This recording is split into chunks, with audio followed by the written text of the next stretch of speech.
La presente crónica está basada en los testimonios de Emma Vargas Paz, Ezequiel Tarazona Murillo y Edgar Augusto Braga Silva.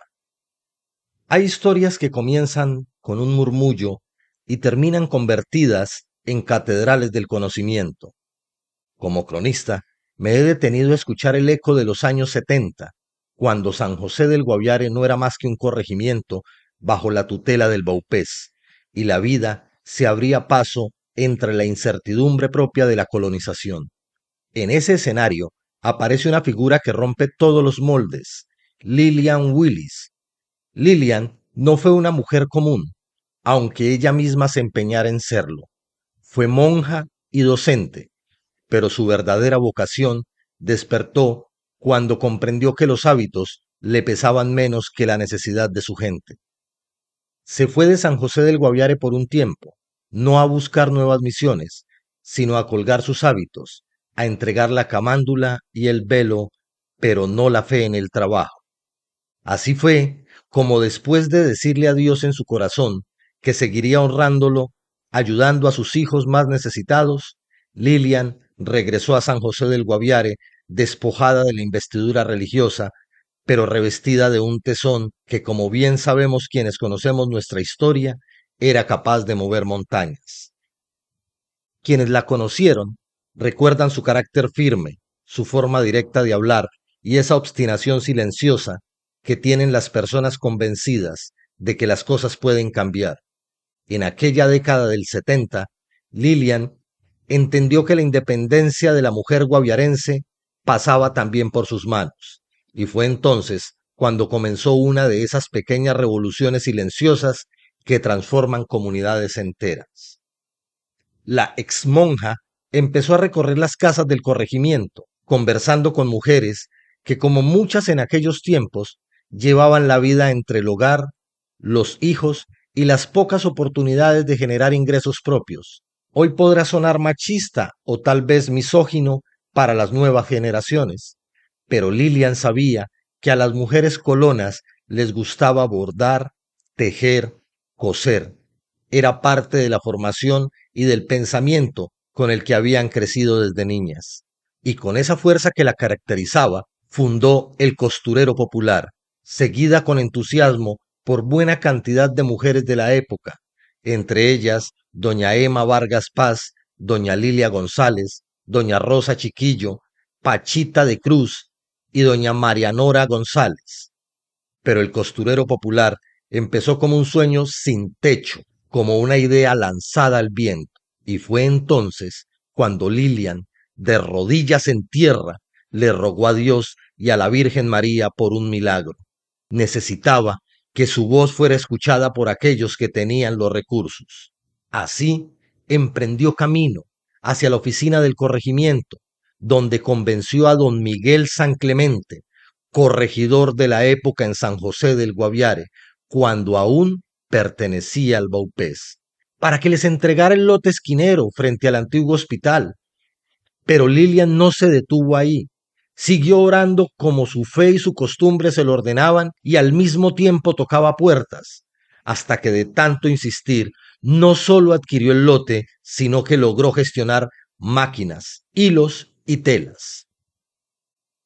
El Costurero Popular no era solo un taller, era un cuartel de esperanza que funcionaba, como ella misma decía, con todas las de la ley. Un sueño pequeño, podrán decir algunos, pero quienes dicen eso olvidan que de pequeños sueños está construido el mundo moderno. El Costurero Popular se convirtió en un espacio donde muchas mujeres comenzaron a aprender un oficio, a compartir saberes y a construir pequeñas economías familiares en un pueblo donde las oportunidades eran escasas. Durante años, el sonido de las máquinas de coser fue parte de la vida cotidiana de ese lugar, pero, como suele ocurrir en las historias de la Colombia profunda, no todo fue sencillo. Doña Emma Vargas Paz, mujer guerrera, viuda y madre de 7 hijos, también hacía parte de este Costurero Popular, como ya habíamos mencionado. Era una mujer que lavaba ropa a los policías durante todo el día, metida en las aguas del río Guaviare para darle de comer y un techo digno a su descendencia.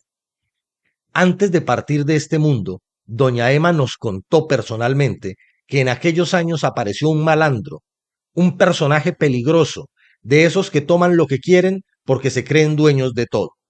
En su violencia e ignorancia no le importaba nada, y bajo amenazas intentó presionarlas para que vendieran el lote a un precio tan irrisorio que más valía regalárselo a las buenas o a las malas. Pero las mujeres del costurero, lejos de intimidarse, tomaron una decisión que terminaría marcando el futuro de ese lugar. Buscaron una salida estratégica. Acordaron entregar el terreno para que allí funcionara el Servicio Nacional de Aprendizaje, SENA. De esa manera, el lote quedaría protegido por una institución pública y al mismo tiempo serviría para algo aún más grande, la formación de generaciones enteras. Con el tiempo, ese acuerdo permitió que el SENA se estableciera en ese punto del pueblo, donde durante décadas funcionó su sede principal. Doña Emma siempre decía, entre resignación y memoria, que el SENA no cumplió completamente lo que se había pactado con las mujeres del costurero. El acuerdo establecía que a cambio de ese lote, el SENA gestionaría un nuevo terreno para el costurero, pero nunca se cumplió. Aún así, lo cierto es que el lugar terminó convirtiéndose en uno de los centros de formación más importantes de la región. Sin saberlo, aquellas mujeres no solo estaban defendiendo un terreno, estaban abriendo una puerta para que el conocimiento técnico llegara a un territorio que durante décadas había estado fuera del radar educativo del país.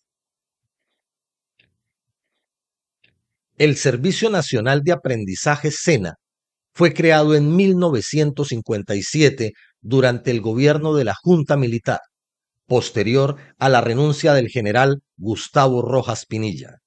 Su misión era brindar formación profesional a trabajadores, jóvenes y adultos de la industria, el comercio, el campo, la minería y la ganadería. Pero al SENA le tomó casi 2 décadas girar sus ojos hacia nuestro territorio. Sí, 17 años para entender que aquí también había gente necesitada de capacitación, de tecnificación, y que Colombia no solo era de Villavicencio hacia el norte. Entonces, para 1974, empezó a notarse la presencia de instructores enviados desde la Dirección Nacional de Bogotá. Comenzaron a llegar periódicamente a este rincón apartado de la patria. En aquella época, cada instructor era prácticamente una institución ambulante, un SENA andante. Llegaban solos, con conocimientos y herramientas, a enseñar oficios a quienes quisieran aprender. Y fue en este año que el instructor Isidro Romero llegó a El Retorno a dictar cursos de CAPACA, Programa de Capacitación para la Participación Campesina. Los años siguieron su andar y hacia 1983 iniciaron los cursos del sector comercio y servicios, con programas como mecanografía, contabilidad y enfermería. Y para 1986, la sede de San José del Guaviare empezó a construirse en su primera fase, con recursos del antiguo Plan Nacional de Rehabilitación, PNR, e inició labores en 1987. La administración del territorio pasó a depender de la regional Meta y el proceso de la institucionalización comenzó a tomar forma. Estos cambios se grabaron durante décadas en la memoria de muchos guaviarenses. Era una forma de decir que las personas de este nuevo territorio, de esta comisaría especial del Guaviare, también tenían derecho a educación superior, a especializarse, a profesionalizar sus oficios. Para 1991, con la nueva Constitución de Colombia, nació oficialmente el Departamento del Guaviare. El pequeño poblado de colonos se convirtió en capital departamental. 3 años después, en 1994, el Centro Multisectorial del Guaviare amplió su oferta de programas como técnicos en secretariado, técnicos en construcción, auxiliares de contabilidad, aprendizajes veredales que comenzaron a formar técnicos que luego serían parte fundamental del desarrollo local. Para el año 2004 se promulgó la ley de la reestructuración del SENA. Se creó oficialmente el Centro de Desarrollo Agroindustrial, Turístico y Tecnológico del Guaviare, siendo una regional independiente, permitiéndole ampliar su oferta de formación bajo la dirección en encargo del profe Ezequiel Tarazona, quien ejerció dicho cargo por 6 meses mientras fue nombrada la ingeniera Marta Lucía Campiño en este cargo. Aquí hago una breve pausa en el relato histórico para poner en contexto parte de nuestra sociedad, de nuestra idiosincrasia como guaviarenses. Durante muchos años, ser bachiller era un privilegio. Por eso los padres de familia botaban la casa por la ventana en la fiesta de grado, para mostrarle a los vecinos y a toda la sociedad que alguien de su familia tenía un título, que era estudiado, que era bachiller. Con la ampliación de los programas del SENA, esta realidad cambió. Era tal la falta de gente preparada y profesional que quienes dirigían esta tierra eran personas con título profesional, real o falso, que llegaban traídos por los gobernantes de turno. Y hay historias que cuentan que se hacían decir doctor cuando solo tenían un título de bachiller, pero ante la sociedad eran presentados como profesionales, hasta que años más tarde, con una investigación juiciosa, todos esos títulos falsos cayeron. Volvamos. La nueva oferta de la Regional Guaviare permitió que muchos pobladores estudiaran más allá y obtuvieran títulos que los ponían por encima del bachillerato tradicional. Hoy puede parecer poco, pero en el Guaviare de esos años era un lujo, era una puerta abierta a un mejor sueldo, a ser visto con respeto, a ser reconocido como alguien preparado, a ser una persona que podía ser admirado por sus conocimientos. En el naciente SENA Regional Guaviare, los instructores inicialmente fueron pagados por horas laboradas. Recorrían el territorio llegando a zonas alejadas donde los grupos armados tenían presencia constante. Sin embargo, la figura del instructor SENA era vista con respeto. Incluso los más violentos entendían que aquello era progreso sin falsas promesas, progreso con realidades palpables. Para el año 2010, la oferta académica se amplió hacia programas tecnológicos, elevando el nivel de formación para cientos de aprendices. Ese salto exigía mejores instalaciones. Fue por eso que en el año 2012 se construyeron nuevos espacios, la cancha en concreto, salones adicionales, un segundo piso de aula, zonas verdes y la Agencia Pública de Empleo, durante la dirección del ingeniero Edgar Augusto Braga Silva, pero el sueño de una sede verdaderamente moderna aún estaba pendiente.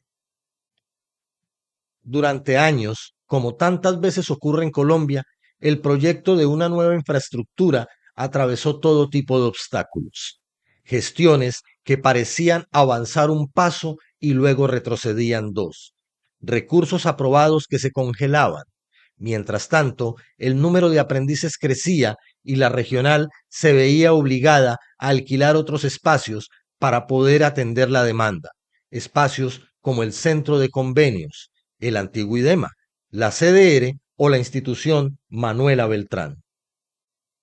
Los más creyentes dicen que los tiempos de Dios son perfectos, y parece que aquí todo se alineó, porque en 2011 la diócesis de San José del Guaviare daba la bienvenida a un nuevo obispo, Monseñor Francisco Antonio Nieto Súa.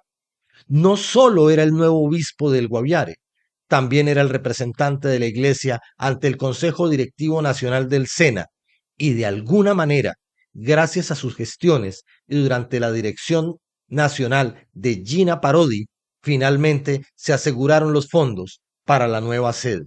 Pero incluso entonces apareció otra pregunta: ¿dónde ubicar esta nueva sede? Primero se pensó en la antigua manga de Coleo. Sin embargo, el lugar fue descartado por su cercanía con el matadero municipal, cuyos olores harían difícil la vida académica de los aprendices. Por tanto, la búsqueda debía continuar.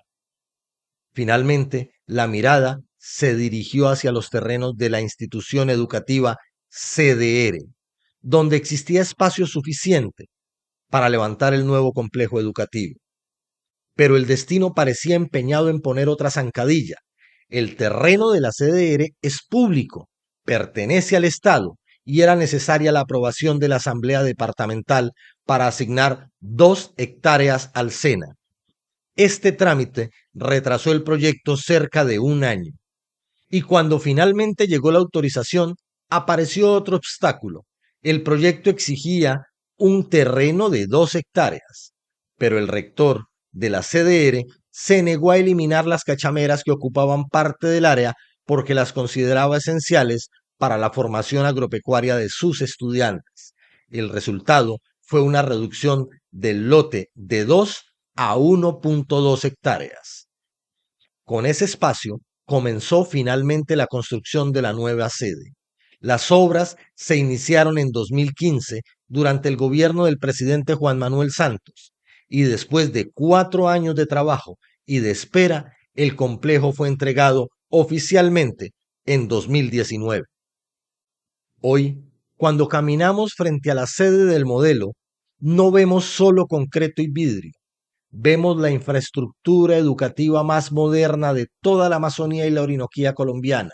Ni siquiera una ciudad como Villavicencio tiene instalaciones de este calibre. De eso se sienten orgullosos los directivos, los instructores y el personal administrativo y, por supuesto, los aprendices del SENA. Para quienes se preguntan qué pasó con la sede del centro, ahí sigue, está activa, tiene aprendices, ambientes de formación y acoge a la Agencia Pública de Empleo. Todo gracias a Lilian Willis, que dejó los hábitos, pero no la vocación de transformar vidas. Gracias a mujeres como doña Emma Vargas Paz, que entre innumerables obligaciones sacaban tiempo para formarse, y gracias al lote que estas mujeres valientes le arrebataron a la violencia para entregárselo a la educación. Es necesario también contar en esta parte que en el municipio del Retorno existió también una sede. Dicha sede desapareció porque un alcalde asignó ese lote para que se pudiera seguir ampliando el puesto de policía de dicho municipio. Ojo, en San José del Guaviare creemos y siempre hablamos de 2 puntos, el del modelo y el del centro, pero no son los únicos. El SENA Regional Guaviare también cuenta con Biodiversa, kilómetro 11, un predio donado en el 2012 por don Rodrigo Alfonso Niño Saravia, ubicado, como decíamos, en el kilómetro 11 de la vía nacional hacia Villavicencio. Allí se realizan prácticas agropecuarias con especies menores, ensayos de Cenova, el sistema de investigación, innovación y desarrollo tecnológico y prácticas de construcción, un espacio que fortalece la formación integral de los aprendices del departamento. Esta es la historia del SENA, la historia de una institución que debía ser contada desde sus comienzos, desde mucho antes de que se levantaran los muros, los edificios, una historia que debía ser narrada con verdades, sin tapar nada, sin adornarla, porque no importa que también escondas algo, algún día la luz del sol la tocará nuevamente. Una historia que empezó con el sonido humilde de una máquina de coser y terminó con un espacio para formar profesionales en el departamento del Guaviare. Pero esperen, no podemos terminar sin mencionar algunos de los directivos e instructores que han marcado la historia del SENA en el Guaviare. Y digo algunos porque indudablemente se me quedarán nombres por fuera, no intencionalmente, pero que fueron y son hombres y mujeres que han dedicado décadas de su vida a la formación de este territorio. Entre tantas personas que han ayudado están Efraín Sierra, Álvaro Céspedes, Joaquín Hernán Cortés, Pastor López, Martín Juan José López, Juan Céspedes, Efraín Perilla, Bernabé Benítez, Santiago Silva, Hans Bracols, Pedro Antonio Restrepo, Gilberto Madero Achuri, Álvaro Pérez Huescún, Agustín Neira, Bertulfo Delgadillo, Jorge Orozco, Clara de Paul, Georgina Yepes, Gloria Reyes, Joaquín Cortés, Víctor Alfonso Puente, Marta Lucía González, Bernardo Aguilar, Carlos Barrera, Agustín Neira, Marta Lucía Campiño, Edgar Augusto Braga, Ezequiel Tarazona Murillo, Juan Carlos Sánchez, Edwin Enrique Buccelli, Gustavo Acosta, Ángela Patricia Rivera, Andrés González, José Herrera, Jesús Nemojón, Nancy Velasco, Juan Pablo Córdoba, Juan Carlos Castillo, Carlos Arturo Galvis, Pierina Peña y Carlos Andrés García. Infinitas gracias por su dedicación y amor por la educación de nuestro terruño.